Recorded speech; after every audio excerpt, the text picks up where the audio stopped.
You good? I'm good. All right. Well, welcome to the Gyaff then. So nice to have you. I know. Thanks for having me. Yeah. I was really looking forward to having you. We kind of spoke for a while, and then our schedules didn't quite mesh. Your people called my people, and then we made it happen. Yeah, thank you So for yeah, organizing it. yeah. So how you doing?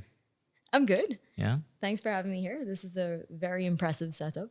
It's nice to see it from this side of the screen. Yeah, yeah. Yeah, a lot of people say that. Yeah. And it's quite simple. We actually started with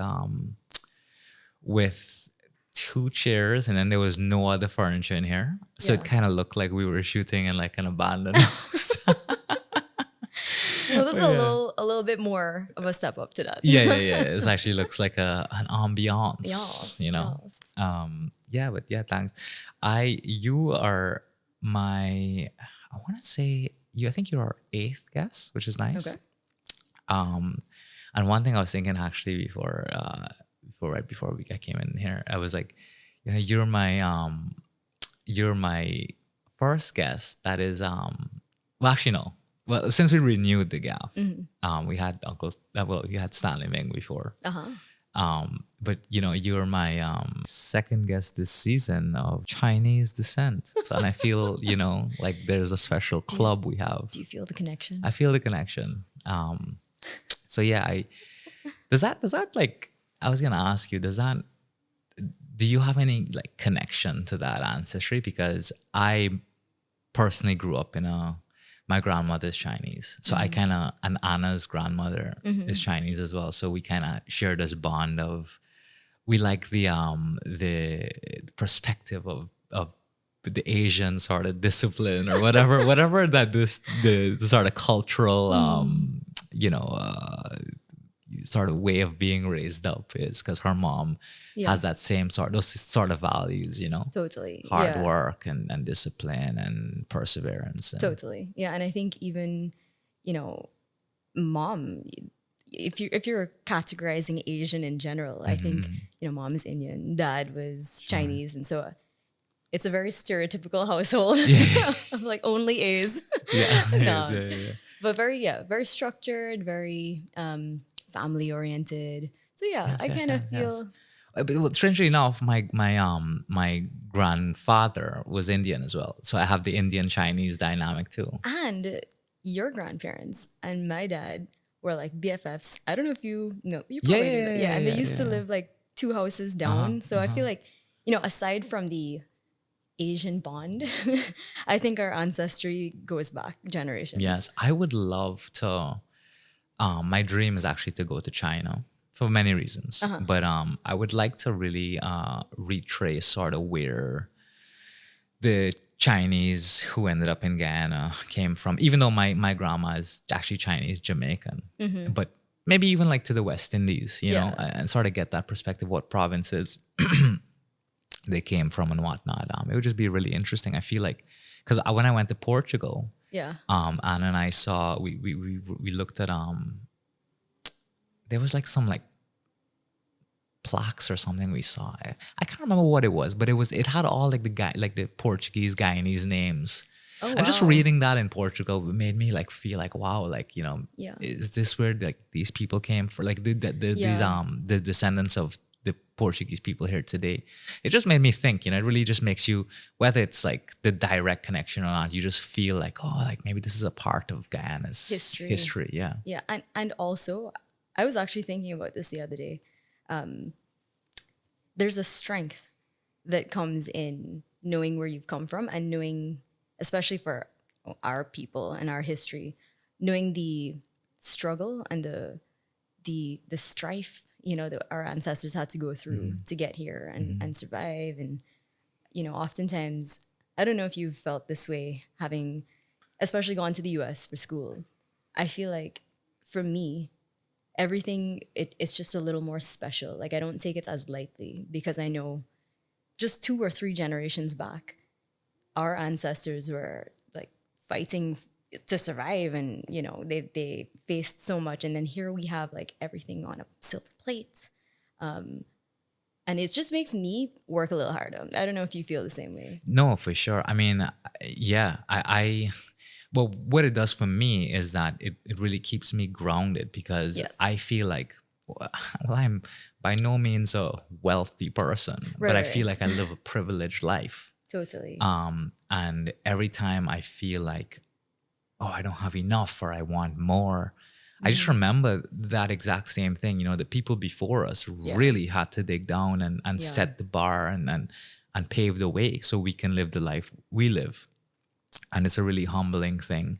Yeah. And you could look at that, I guess, in all cultures, really.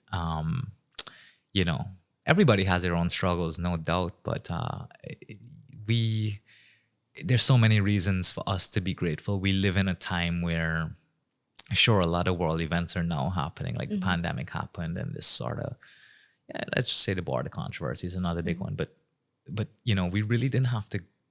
We never had to deal with really severe things. Yeah. And I think like we should be grateful. And yeah, you're right. It really does ground you. For sure. Yeah. Yeah. Speaking of struggle, I just want to I feel bad I didn't give you a proper introduction. I don't usually give guests, oh, well, Mary is a da da da da da or whoever. I kind of just started casually, but I really want to just sort of establish this early.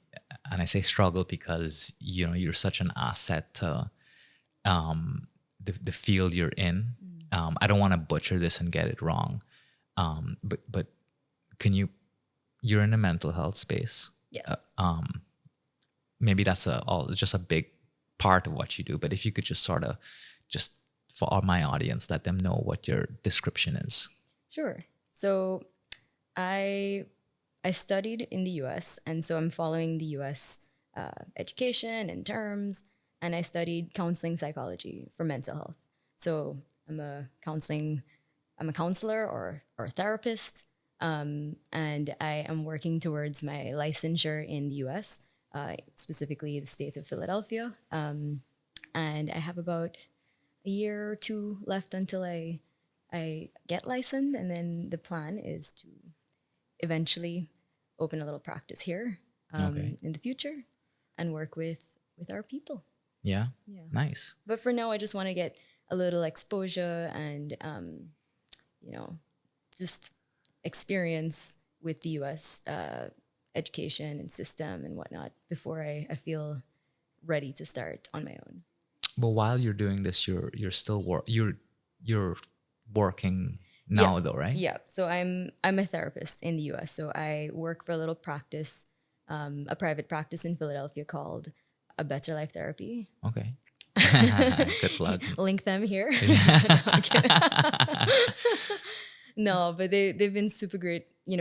I've been very grateful towards them because I started off as an intern there, and it was during my master's degree. It was a tough time in my life, and they were very supportive and really kind of supported me through that. And at the end of it, because of the tough times, I decided I was coming back home to be with family and whatnot. And I really didn't know what I was going to do because Guyana doesn't have any mental health board per se. So I didn't feel comfortable just coming back and starting, even though I could have. I wanted more experience, and I was kind of asking around, picking a lot of local therapists' brains on how they did it, what they did. And luckily, my practice offered me a job virtually, which allows me to live in Guyana and work with my Philly clients Okay. online. So you haven't been able to practice in Guyana yet? No. Okay. No. Yeah. Yeah. So, but that'll happen when you When graduate. I've graduated, but when I get licensed, Sorry. yeah, when I get licensed, I would think about taking that step at that point. I kind of just want to keep going as far as I can go in the U.S. spectrum, and then I think I'd feel ready at that point to Yeah, because at least start my then own. you're sort of guided by your Supervisors and supervisors. You my have the boss. resources to be Exactly. properly qualified as opposed to just going straight into. Yeah. Yeah, 100%. Yeah, which, some people are comfortable doing that, but I like to take my time, No, 100%. And I think Yeah. it's a thorough job. Yeah. And that being said, I think you kind of get to maybe enjoy the best of both worlds too, because you still get to practice within the field. And well, I know that if you're a psychologist in Guyana, it being such a small pond, let's say, you kind of have more intersections of professional and personal life. Sure. Not to say that that'll never happen at any point, but it's Yeah. just you kind of get to separate the two at least a little bit more for now. Right. Yeah, it's just, not that there's anything wrong with that. I just mean like I I guess it's just kind of that thing of Just say it, Alex. running in. Okay, I don't want to run into my heart doctor and he sees me taking a pull of a cigarette. You know what I mean? Yeah. Yeah. I'm not gonna judge you. It's Yeah, okay. yeah. No, No, but even throughout my course and when I did my so during the pandemic, I was in my master's degree, and there was a period of time where it was like full lockdown, and I was back home working or going to school virtually, and I had to still do a practicum, which is a shorter version of an internship, and I didn't think that it would be possible or could be possible to do it from Guyana. So I was thinking, gosh, like middle of the pandemic, I have to go back to the US now. Like I have to, is it even possible? And then eventually, long story short, I just by chance, literally, I was on the balcony at our house doing a COVID workout. I don't know, Yeah, you guys have seen those. yeah. I've done many. Yeah. Oh yeah, really? Yeah. Clearly, I could tell. No, I was doing a COVID workout on the balcony, and there was this woman and her husband running around our block, and we knew her husband, and we stopped, we said hello, and we got to chatting, and I was like, yeah, I'm a counselor in training, and I kind of gave a little brief description, and she's like, oh, I'm a therapist, and I was like, oh my gosh, like I need to talk to this woman and see if I can do my practicum here through her supervision, because she's also a U.S. Licensed therapist. And just like that, by chance, we set it up. I was able to work out of Davis Memorial for I didn't have to go back to the U.S. And we made it work. So Davis Memorial is the institution governing your. No, it was just where she was working out of at the time. Oh, okay. And my program, as long as everything was approved, we got the okay. It didn't really matter where, what agency, whatever it was. Okay. In this case, it was an outpatient. It was a hospital, Okay. And I just ended up shadowing her and seeing clients through her.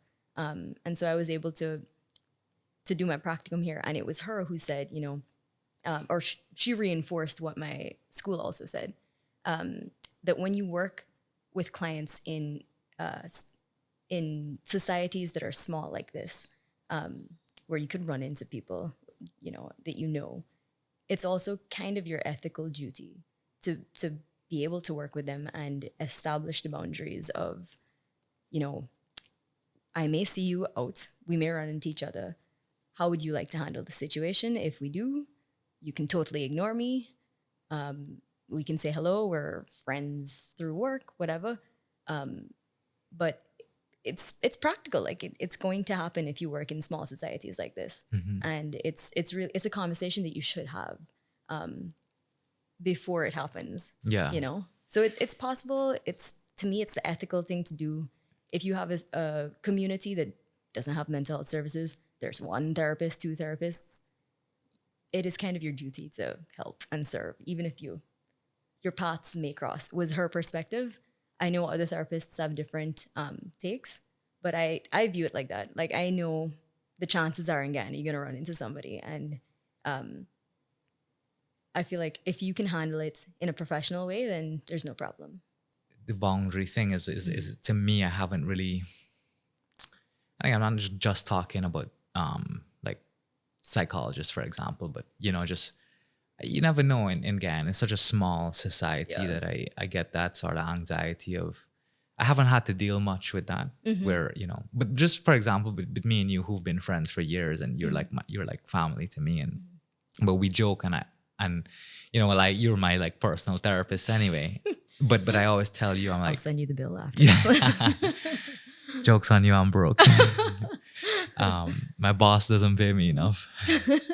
But no, I joke with you, and I'm like, I don't think like we could talk as friends, but I feel like once I enter like a professional space with you, for me personally, I'm not Yeah. saying this is anybody, but I just feel like that because like you, I want those boundaries with a professional who I'm really asking for not solutions, but helping me to work through. Like Yeah. as my friend, it's not your responsibility to help me work through a problem.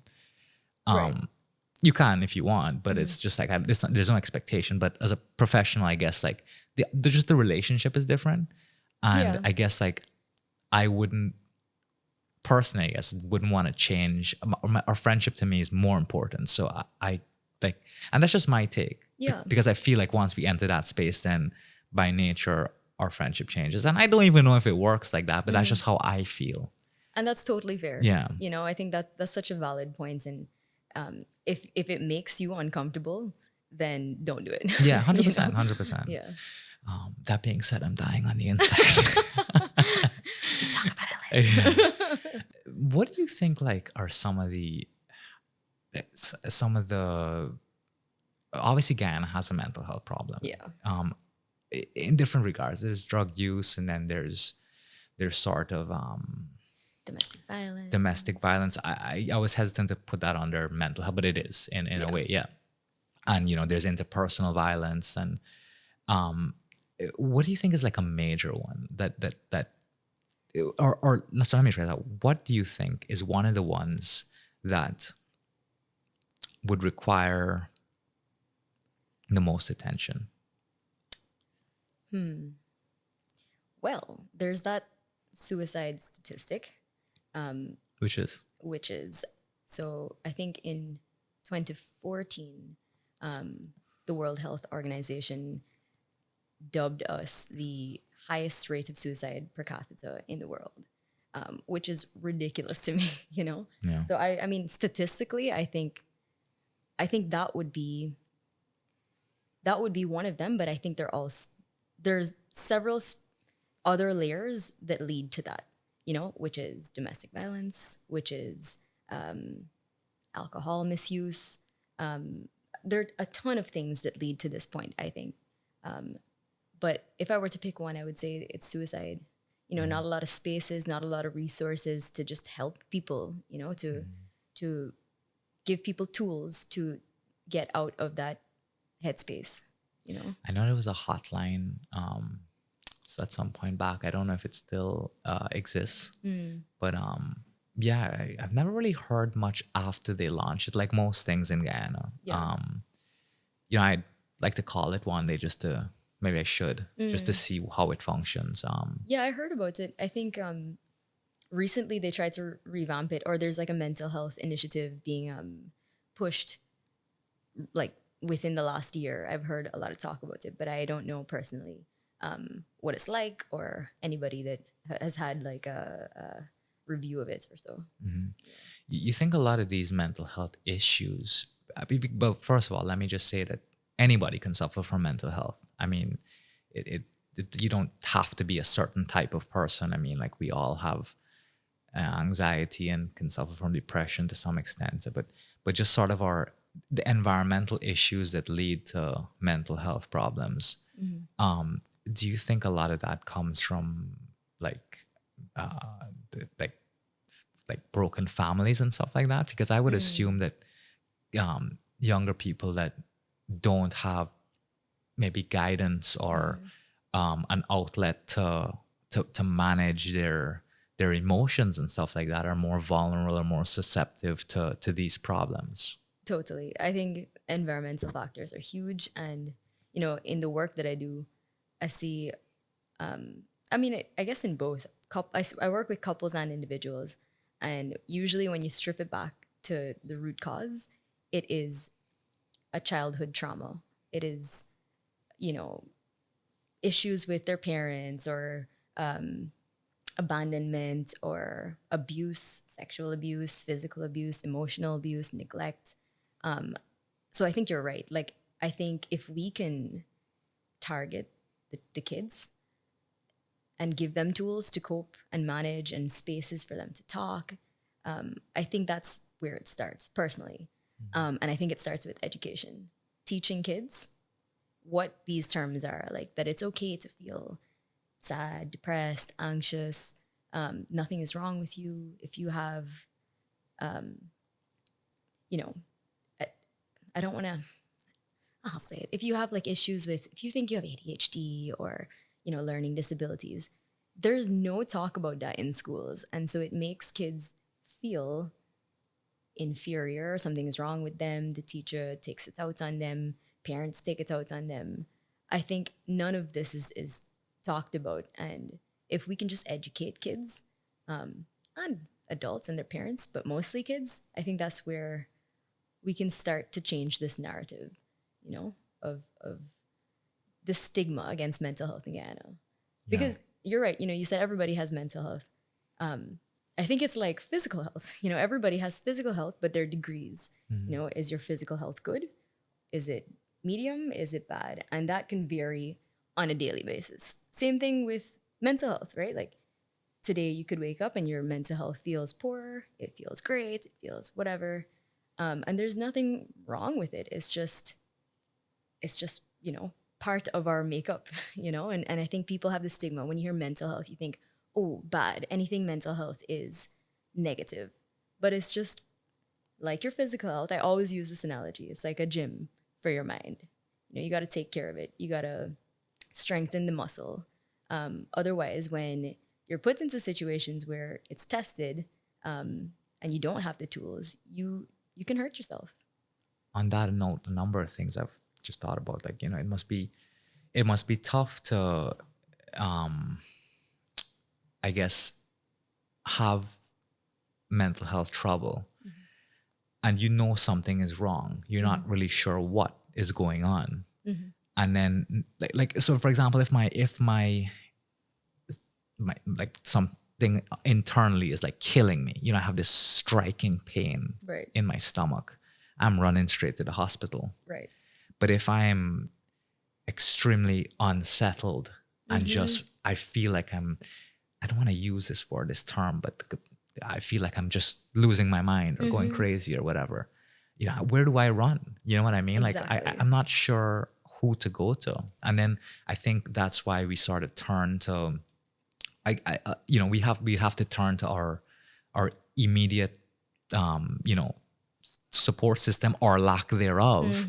And whatever response we get is sort of what we're just, left to. And as a result, that could make it even worse. Totally. If especially if there's a stigma, if it's like, man, you just running off, man, or you mad, you crazy or whatever, like, so I think like that's kind of like the issue.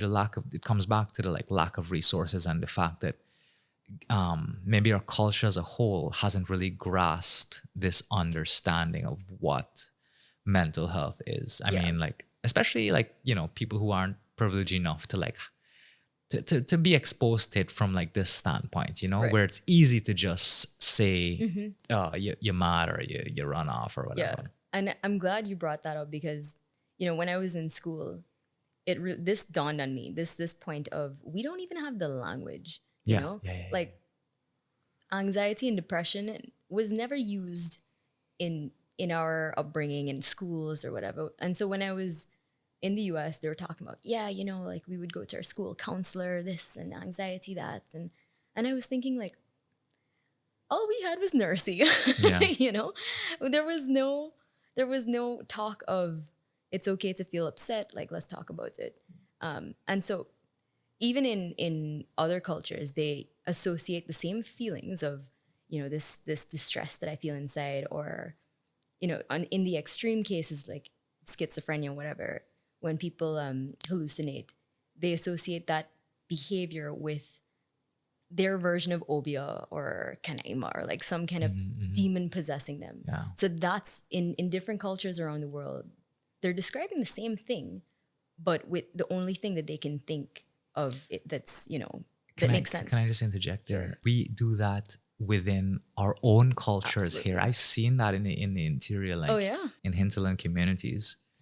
I've seen and heard many stories of like kids and like who like they kind of have like a boarding school set up there. I think this is in Region 1. It might be Marlborough. I don't want to confirm, Sure. but and this is I've heard this in many different regions as well. Like these kids will have like these like quote unquote possessions or equivalent of, and then it would all be superstition, like she Right. get bad spirits or and yeah, it's most likely a mental health issue. Totally. And there's not really many times they're rushed to the hospital, Yeah. but even at the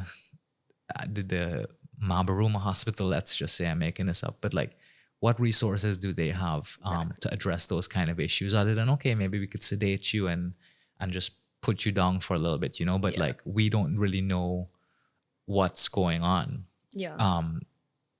you know Imagine we don't have that in Georgetown, much less I know, in these rural areas. where there could potentially be even more. We don't even know because those sort of episodes aren't necessarily if a young woman or a young man is admitted into like a hospital because they quote unquote inhibited by spirits, they get in bad spirits and they whatever. How do you record that in the health system? Like how is that recorded? It'll most likely be a physical symptom or whatever that's You mean in recorded. Guyana? Yeah, in Guyana. Yeah. Yeah. I don't. I'm assuming I couldn't tell you. Yeah. Like, I wouldn't even know. because my assumption on this and the reason I'm assuming this is because we're so terrible at like keeping data. So Guyana would never like publish, oh well, how many cases of like how does Guyana suffer from what kind of like what diseases are more prevalent? Do we have those records? Do we have those numbers? You know, and how would they know it's mental health? You know what I mean? So there's no what evaluation would they make? I and would then be record so that. curious to see what that. Yeah, it's interesting, what and, that looks and like. I think like we have everything to gain, not by who has mental health, but like Right. what are the recorded numbers? Because if we understand those numbers, then it's like okay, well, we need to give more resources to this community. We need to have a national campaign Yeah. on really breaking this down. And again, it starts by something as simple as the language, like you said. I think so too. You know, Yeah. because the language, how Guyanese sort of generalize and put in very simplistic terms these things, it's just too easy. It makes us complacent and lazy to solve the real problems, Yeah. But yeah, it's a really nuanced discussion. Yeah, and I think like we're saying, it starts from the schools. It starts from this campaign that you're talking about. If we can make it trend, and get our generation to buy into it, to understand it, to appreciate it, I think it could look very different in Guyana. And to be honest, I think the conversation around mental health in general after COVID, especially with our generation, is so much more welcomed than our parents and the generations before. Yeah. Wouldn't you say? I would. I will admit that I do think the stigma is still there. Yeah. I'm even guilty of it in the sense that like well, first of all, I have had my personal bouts with anxiety and depression over the course of my life. But I like, for example, it's easy to assume that again someone is when they behave erratic and offensive and unusual from the norm, it's easy to write them off and say, man, he run off, man. Yeah. But like even me talking to you about this, I'm still guilty in my mind. I still have to really focus on what's going on here. Yeah. Because we as humans, we can't, it's hard to give our total emotional capacity to every single person. It's Yeah. just easy to say, oh, whatever. I just like, Yeah. I, Can't deal with I that can't right deal now. with it right Yeah. now. Whatever. So it's weird, and yeah, that and even that has to sort of change. But I think it can. It's just how we sort of people have to have at least the opportunity to help themselves first, Yeah. which I think is missing. The resources, yeah. And Yeah. that brings to mind the prison system. Like, I would be so interested to hear these people's stories. Like, when you see somebody on the road behaving bad to the extreme, it's like it's breaking the law, and I would wonder how somebody got to this place. And I would guess that somewhere down the line in the past, it was like what we said earlier, a internal family issue. Maybe the system, the environment that they grew up in, something went wrong. And I think if we can have resources to help, again, kids, people like that, it could be so different from a prison standpoint. There was actually a study, I think, I can't remember the country, but somewhere in Europe, where they sent scientists to study prisons all around the world, and they came up with, they reported everybody was just in isolation, and it just got worse. Like, prisons were full when you put people in isolation and you shame them and you lock them up. But what they found is, if you create community, support, purpose for people that are struggling, it's a whole different ball game. And so they went back to, I can't remember what the country was, and they set up these systems where they had prisoners feel parts of a community, do some kind of community service, and within, I think it was 10 years, their jails were almost empty. Yeah. Yeah, and so it just shows that if you give somebody the resources, the compassion, another chance, it can change their lives. It would be interesting to see our prison system be reformed, because you just see a lot of these guys go straight in, come out, and start right back where Exactly. they finished. And to your point, it would be interesting to see what does a reforming process looks like. It doesn't exist here. Let me just be straight. No. I mean, you go into jail, you smoke weed and drink rum and chill out, and wait until it's time Exactly. to leave. And So do it again. yeah, it's rough. I mean, I don't know what kind of resources are put into that. In all fairness, Yeah. I wish that was easily, like, the info was easily available. It's But true. at least that's what the male prison is usually is about. I'm not sure what the female Yeah. rehabilitation system is like. I believe that's in New Amsterdam. I think the big one. Yeah.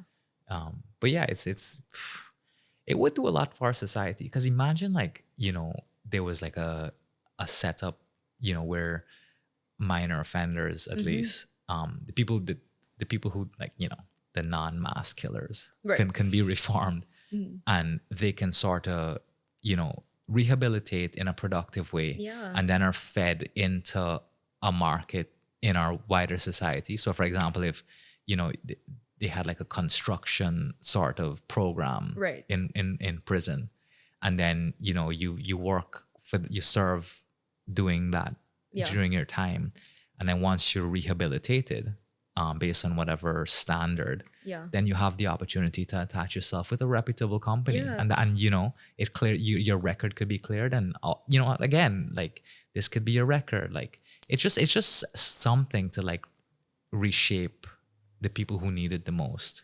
Yeah. I think those are the people, like, also we kind of are leaving behind, especially in this time of, like, mass development. And it's not just in Guyana. I think it's a big problem around the world. Like, Yeah.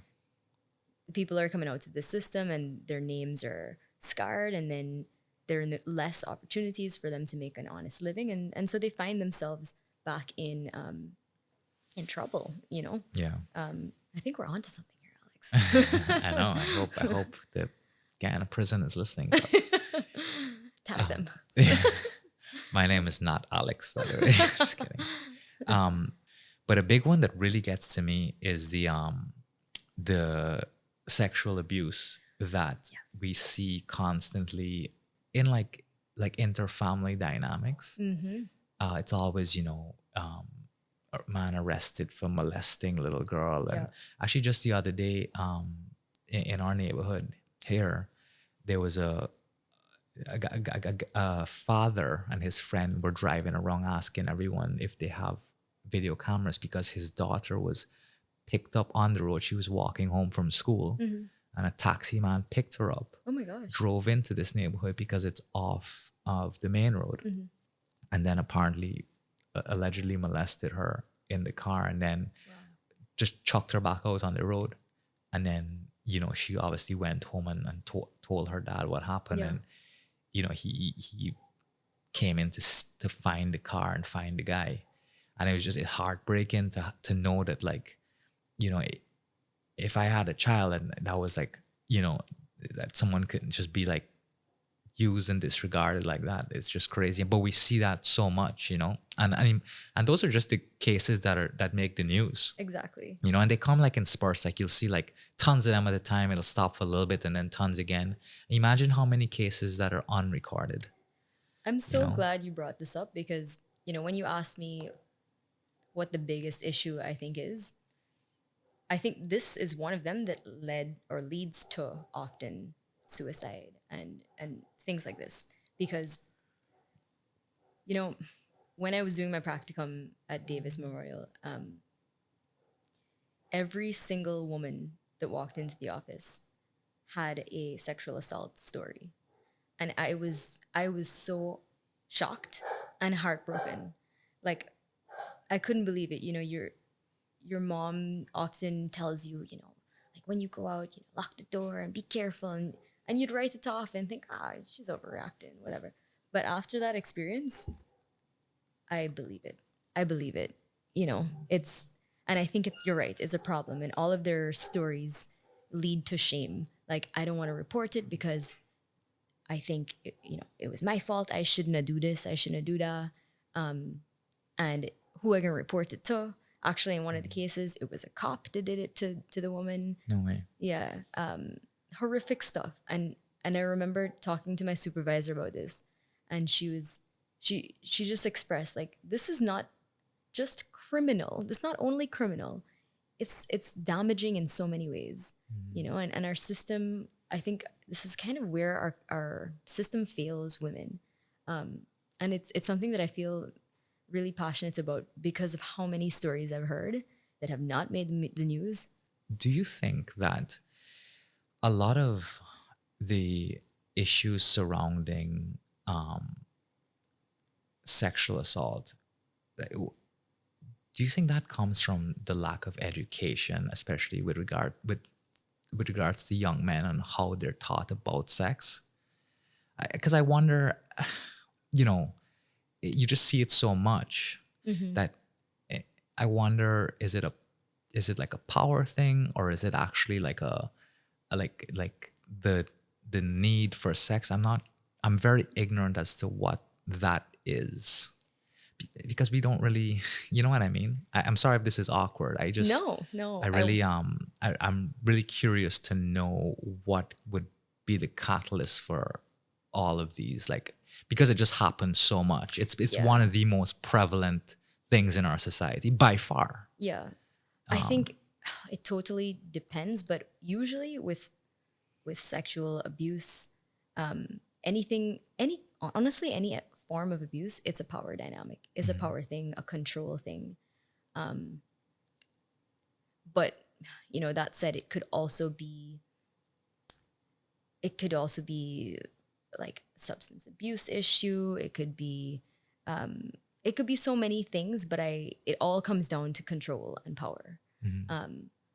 And it's funny that you say, I don't mean to make this awkward. I think that's the problem, right? Like people don't want to talk about it. Well, we don't discuss sex at all. I Oh mean, my like in a non-sexual way, Totally. which is that kind of, and that is sort of my slight issue with our society as well, is that like especially with the young men, like nothing can be like even me when I was growing up, like I felt like men never really spoke about sex unless it was sexualized, unless it was like a power dynamic thing. Totally. And I'm not saying, oh, like we gotta dominate all women sexually and this the Yeah. kind of thing. It's not Yeah. it's not as deep as that. It's just like just how we talk about it. Very few people spoke to me, men that is, about sex in a very dignified, Healthy way. healthy way. And I think Totally. that's really missing. Oh. And look, like I'm not gonna sit here and preach and say, oh, that's how all men should talk. Because we this is the culture of men we talk in very, you know,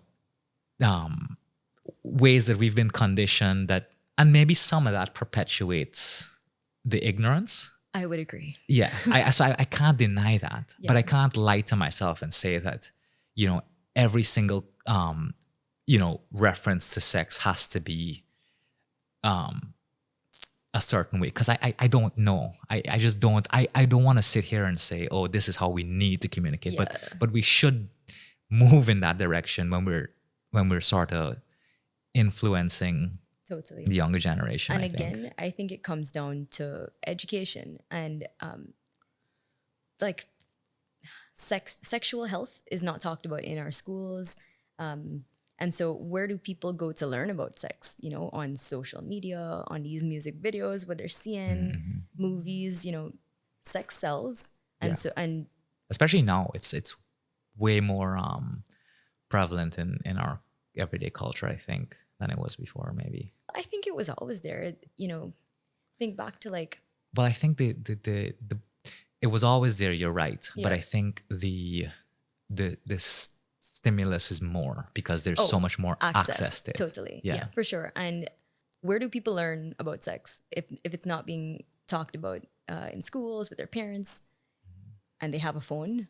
They go on the websites and they find porn sites and they think that this is the way sex is done, when really and truly it's such a problem.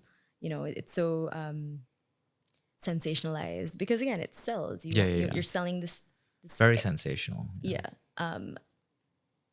And actually, in my practice, we had a seminar on like it was actually like I think it was like my first week or month of internship, and one of the seminars was like BDSM, kink, sex, and I was like, whoa, this little Guyanese girl from a conservative society coming into this like sex and kink, and it really opened my eyes to how wrong it is not to talk about these things. Yeah. And But we're hypocritical in that nature because we are conservative publicly. yes. But then Yes. behind closed doors, we're like, sex takes on a different meaning, so people don't necessarily practice what they preach. Yeah. Yeah, it's weird. Yeah, and the other thing that I was thinking and that I learned from that seminar is that when we're talking about sex and treating women with respect, going back to the sexual abuse, what people don't understand is consent is super important in what they're seeing, because what those porn sites are selling is fantasy, and there's nothing wrong with fantasy, imagination, playfulness, but if your partner's not consenting to certain things, there's a fine line there between sexual assault, abuse, and consensual sex, right? Like healthy sex. And I think perhaps, our youth don't have the education. They don't know. I mean, I didn't know all of this until recently, being exposed to the US and these kind of workshops where people actually talk about it, and it's okay to talk about it. That I learned these things, and if our boys in particular aren't aware of it, then how are they going to know how to treat a woman and not just snatch her on the roadside and do what he does, like Yeah. it comes down to talking about the education. And I would encourage institutions, schools, our government to look into this matter, because you're right, like it's so abused it's so prevalent and not much is being said or done about it, and it's a problem.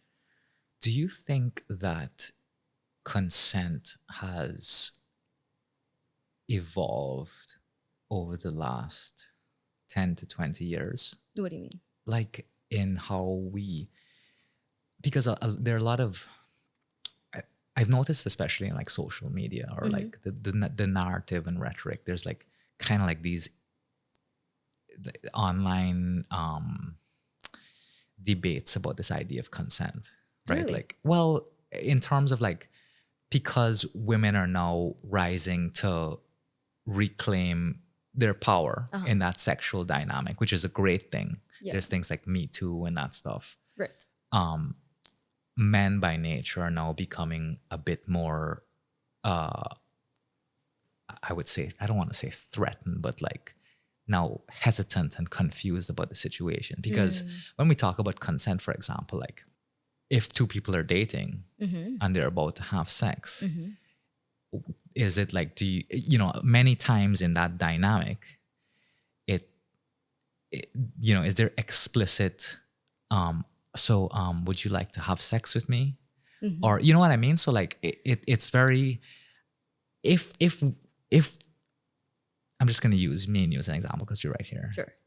If we're two single people and on a date and things are just working perfectly, Yes. and then it's up until this point of intimacy, but there's no direct conversation about the act we're clearly about to embark on, does that imply that there's consent or not?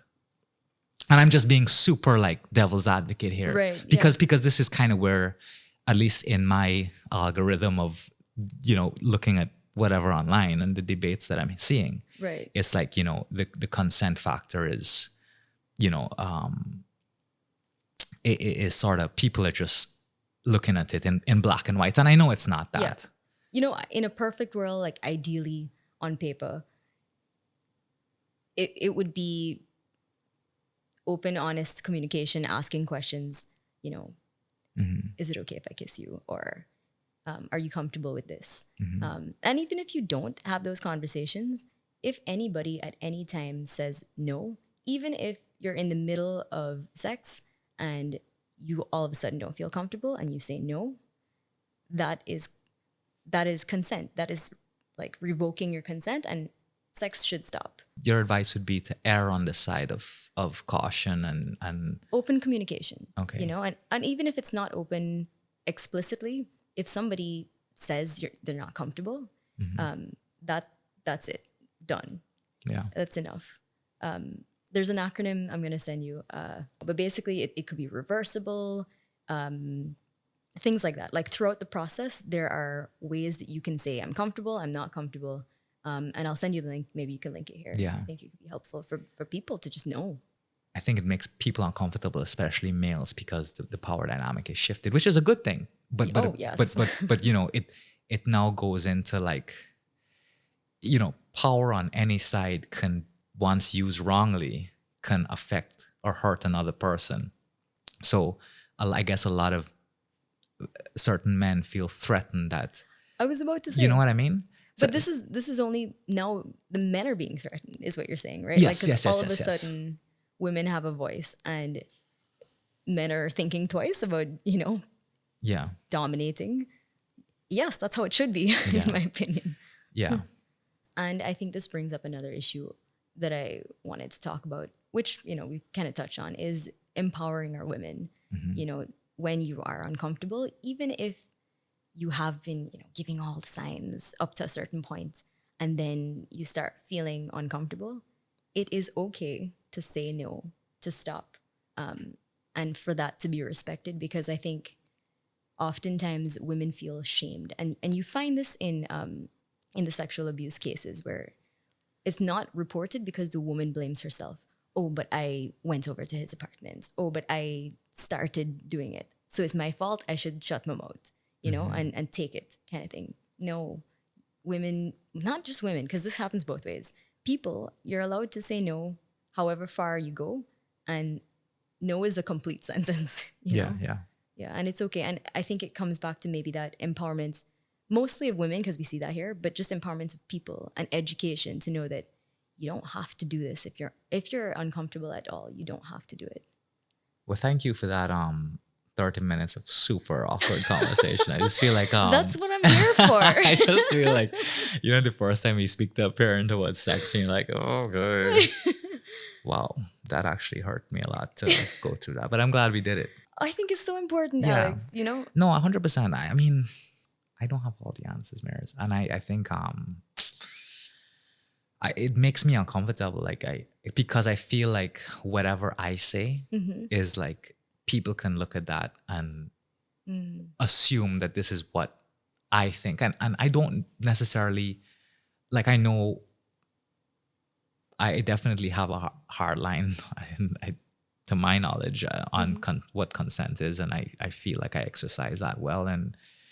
But there's some things that I'm still I feel weird about because of how the same thing is happening to me. Like, because I've grown up like many other males with the certain perceptions, the changes sort of make me feel strange. totally. Not because I think I've done anything, but just because it's like, okay, like this is like, It's new. yeah, I feel vulnerable now, which is maybe a good thing. It's always a good thing Yeah. to feel vulnerable. Let's talk about that. Yeah.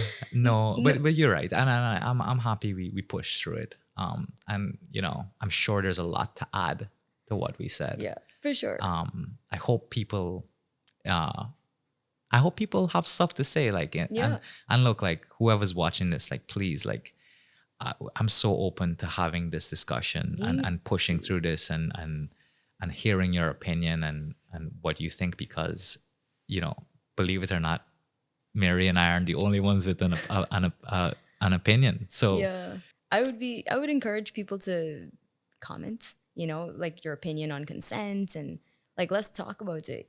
I think the topics that we avoid, like mental health issues, like sexual health, are so important, and they probably is a problem because we don't talk about it. So, like, yeah, let's talk about sex.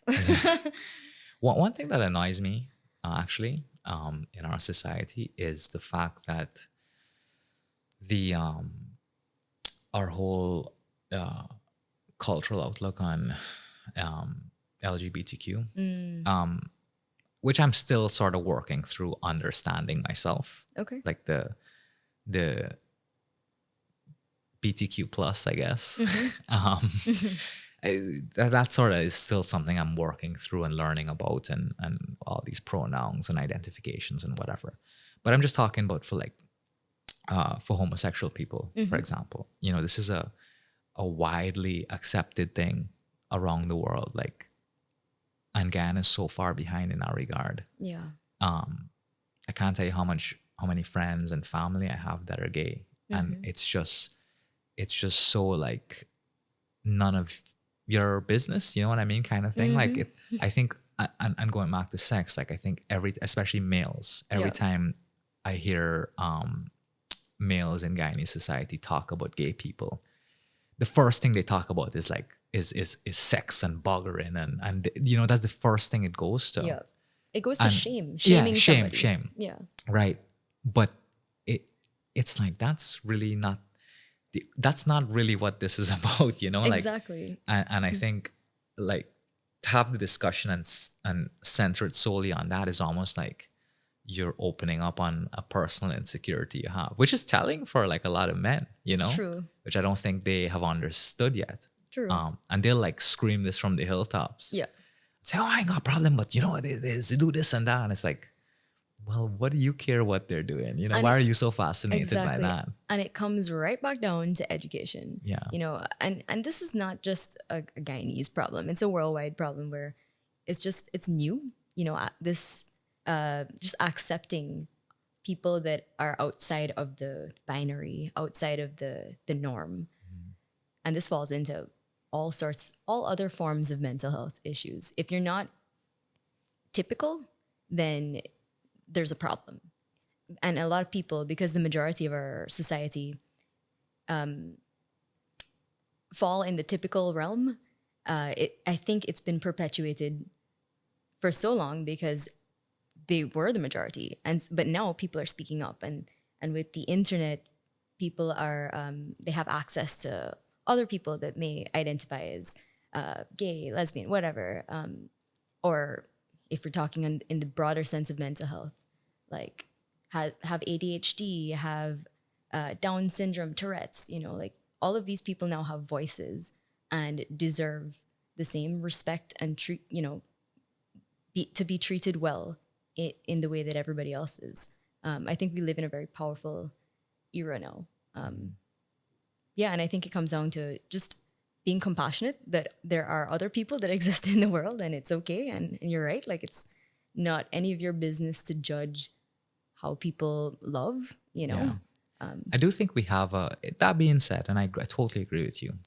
I will say that we do have a side of our culture that is raw and unfiltered and direct, that can come across as offensive, but genuinely means the intention is very caring.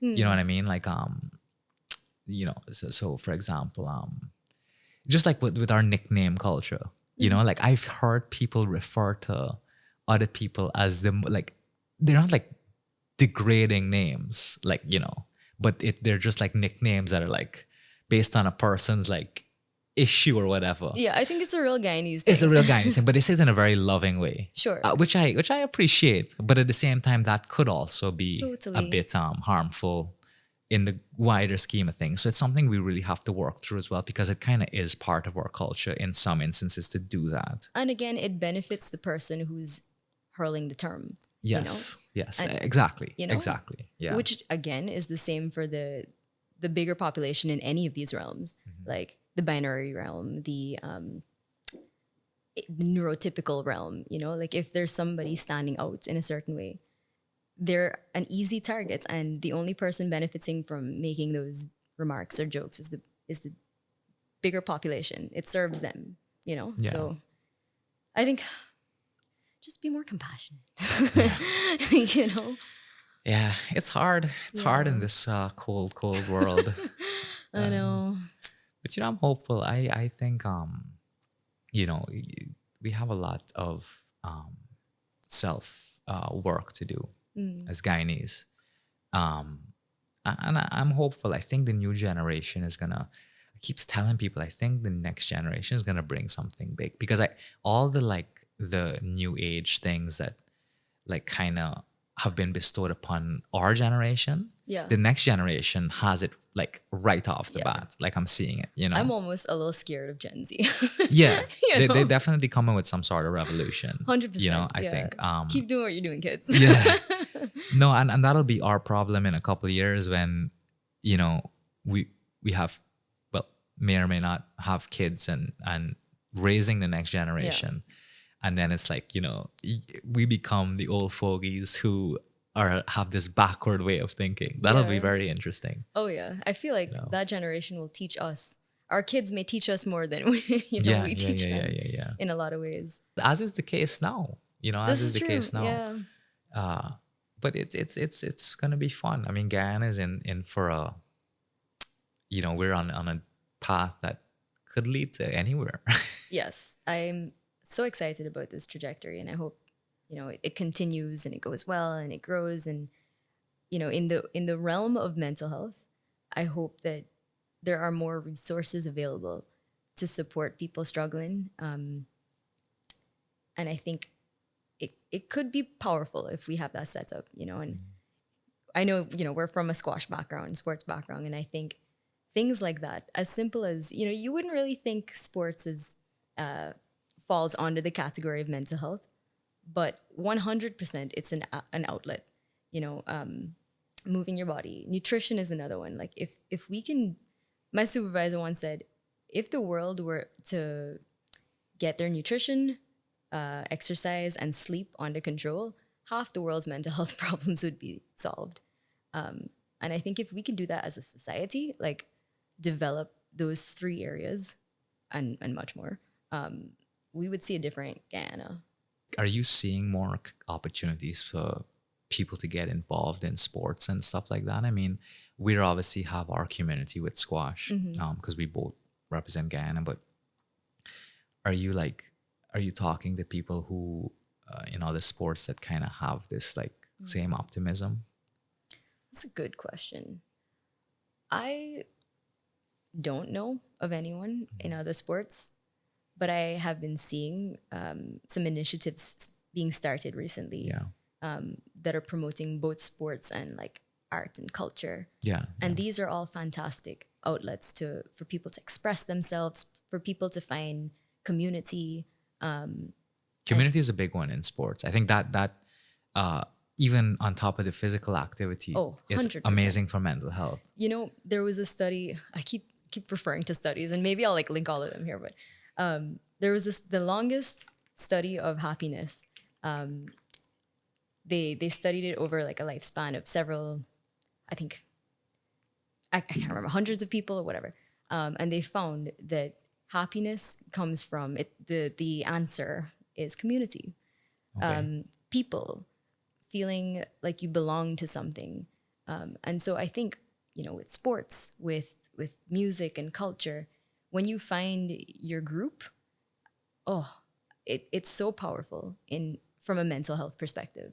And I always encourage like my clients and my friends, if you're in a place where you feel alone, you're never alone. And if you can get out of your isolation, which is like the most natural thing to do when you're feeling down, is to isolate, is to eat like crap, is to engage in scrolling and, you know, all of those kind of self-sabotaging behaviors.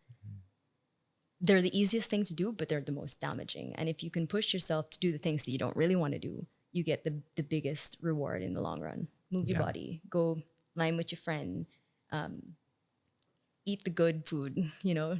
It must be particularly difficult for kids who are because you know not everybody is like the cookie cutter kid, right? Like to be longing for a community and just not find that within their immediate community. So like, you know, yeah, I'm just making this up, but like, you know, you're living in this village and everybody's into cricket and, you know, studying medicine because everybody's parents are doctors and they have high standards. And, you know, you're a kid there like into art and like, you know, Yeah. just sort of music. And, you know, it's like, I don't want to be a doctor, Dad. That's your dream. And, you know, and then they sort of fall into like this, they sort of turn inside themselves, you know. Why does this feel like it's a personal story? Did this kid want to be a film producer? No, I always had an artistic side, which actually I to be honest, I maybe overcompensated on my sports side, which I love, because I never really gave an outlet to squash. Actually, now that we're talking about it, I think for so many years, maybe 20 plus years, I based my personal identity on squash. So when I was finished with it after college, I had no idea who I was anymore. And like my whole self-worth and power Your whole identity. was given on what I couldn't do in squash. And relatively, by the way, it wasn't that much. You know, if we're talking on like a world scale, you know, I'm not like, you know, like I'm not like a Nicolette Finance, you know, kind of like I'm just like a guy that played college squash and tried his hand one time in the pro circuit. Yeah. But yeah, it's like, I think because though I didn't venture out and I didn't have that confidence in finding other community where I can, it wasn't like I really had to come back here, break down who I was, and then be like, okay, I'm gonna go all in on this other thing, because I always had a creative side and I knew I wanted to like do something that was like creative and produce, and I was into film, and I just decided to take a deep dive into that. But to do that, I had to totally wash my hands of squash or athletics for like a solid 2 years. Yeah. Because I That's felt hard. like I couldn't do both. I felt like I would always, to me, and by the way, it wasn't ever what anybody else thought. It was just like what I thought. Like I Yeah. couldn't be I couldn't have like just the squash there to fall back on again. Yeah. You know, I had to just disregard it completely and throw myself into the fire and then figure this out. And I'm glad that and thank you for sharing your story. I'm glad that you're saying this because I've heard so many versions of this story of shifting identity, transition in life, and it's shaking your identity to a core. And I think, for the listeners, you can substitute squash and the arts with whatever you're going through. And if we're bringing it back to the mental health conversation, it's so important to have a space where you can talk about it. And Yeah. just because I know y'all personally, I know that it was hard. It was hard to like find and brave to find this space and create this thing that is not talked about in Guyana. Like it's not embraced at all. Yeah. And I'm so proud of you guys for doing it. But there are tons of other people who don't have the luck, the strength, the resource, whatever it is, to do what they actually want to do, and to get through that transition of not knowing yourself and finding yourself again. And that's where I think like these services, mental health, any social service could be so powerful for young people to have as a resource. And all credit to the things that still the initiatives that do exist and the communities that are making a push in sports and culture and art. And I encourage people to get involved. And I think you owe it to yourself to get out of your comfort zone. Yeah. And just go and explore what's out there. At least it's better to know what's not for you than to not leave your house at all. And this is something I myself, Yeah. Really, as busy as I think I am, I really try to do when I can. Like if there's an art gallery showing like a public, you and I went to one the other day, which was fantastic. And or if there's live music playing, or if there is, well, I'm not really a fan of poetry, but that's like just another thing. Whatever, or even like another sporting event.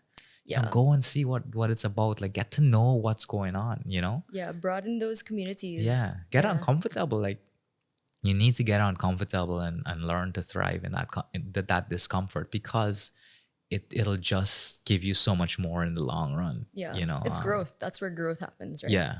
I think we covered a lot, from prison systems to sex to identity. The two are mutually exclusive. Yeah, true. But I look, again, I just want to stress, we are having an open discussion, sharing ideas. Yep. And this is something I just want everybody to approach with an open mind when they listen to it. Like, Totally. please partake in the conversation. Yeah. I'm happy to do this again and feel more uncomfortable. Like I welcome it. Yes. I'm so happy to hear you say that. It's what it's about.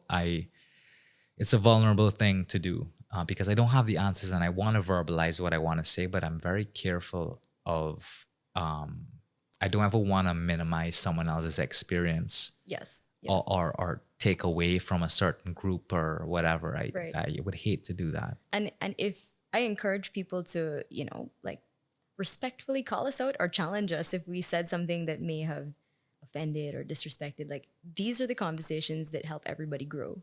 And I welcome it even in my therapy spaces. If you have, I always say lead with curiosity. If you have a question, if you have a thought, be curious to explore it some more. If it's a feeling that you're uncomfortable with, be curious, lead with curiosity, and it can take you to some great places. So that would be my message. Awesome. Well, Mary, thank you so much for coming. I really enjoyed talking to you as always. And I'm sure you'll be back soon, because there's a lot more for us to talk about. Oh my gosh, there's so much to talk about for mental health. Yeah. So thank you for having again. me. Yeah, thank you for creating this space to just talk to people and have people share their stories. I view this as kind of similar to the work that I do, and the benefit is that you get to share it with the world and invite people into these conversations, which again is a powerful thing. So thank you and Victoria for creating the space.